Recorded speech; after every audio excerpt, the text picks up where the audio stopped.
ఇక డీటెయిల్స్ లోకి వెళ్తే విశాల ప్రాంగణంలో నిర్మిస్తున్న కాకినాడ నగరపాలక సంస్థ నూతన భవనాన్ని వేగంగా పూర్తి చేసేందుకు చర్యలు తీసుకోవాలని కాకినాడ సిటీ ఎమ్మెల్యే వనమాడి కొండబాబు కోరారు. గత ప్రభుత్వంలో జరిగిన నిర్లక్ష్యం వల్లే పనులు కుంటుపడ్డాయని వనమాడి విమర్శించారు.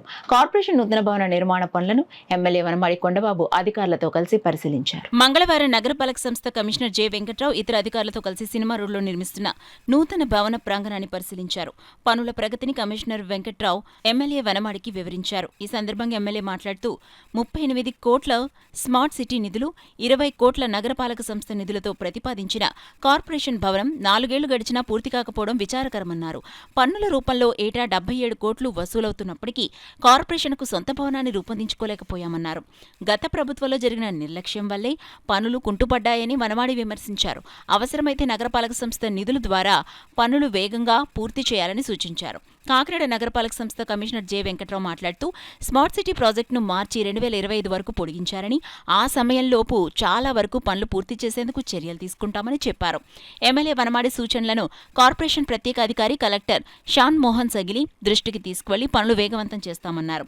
ఈ కార్యక్రమంలో నగరపాలక సంస్థ సూపరింటెండెంట్ ఇంజనీర్ పి సత్యకుమారి, కార్యదర్శి M Yesubabu, smart city SE Venkatrao, MHO doctor Prithvicharan, TDP నగర అధ్యక్షుడు మల్లిపూడి వీరు, తెలుగుదేశం నాయకులు తుమ్మల రమేష్ తదితరులు పాల్గొన్నారు. ఇది 4 ఫ్లోర్ల బిల్డింగు, 3 ఫ్లోర్లకి ఇప్పుడు స్లాబ్ వేసి ఇలా ఉంచారు. మీరు చూసారు బిల్డింగ్. ఇంకో ఫ్లోర్ వేయాలి. ఇంకా దీని ఖరీదు స్మార్ట్ సిటీ నుంచి 38 కోట్లు పెట్టడం జరిగింది. మన కార్పొరేషన్ నుంచి 20 కోట్లు పెట్టడం జరిగింది. అంటే 58 కోట్లు. ఓకే, కావాలి, మంచి బిల్డింగ్ కావాలి. 58 కోట్లు అయినా పర్లేదు, ఇంకో 10 కోట్లు అయినా పర్లేదు, తప్పులేదు. ఇది స్థిరస్థాయిగా ఉండే బిల్డింగు, బాగా కట్టాలి. అన్ని ఆఫీసులు ఒకే చోట ఉండేలాగా, కౌన్సిల్ బిల్డింగ్ కూడా ఒకే చోట ఉండేలాగా. దాని మటుకు చాలా బాగుంది. లేటెస్ట్గా కడుతున్నారు, అంత బాగుంది. ఆ రోజు మేము అనుకున్న బిల్డింగే, కొత్తగా ఏం కాదు. మేము ఓడిపోయాం, మేము చేయలేకపోయాం, అంతే తేడా. అంటే మేము అనుకున్న టైము ఒక 2 ఇయర్స్లో కంప్లీట్ చేయాలనుకున్నాం.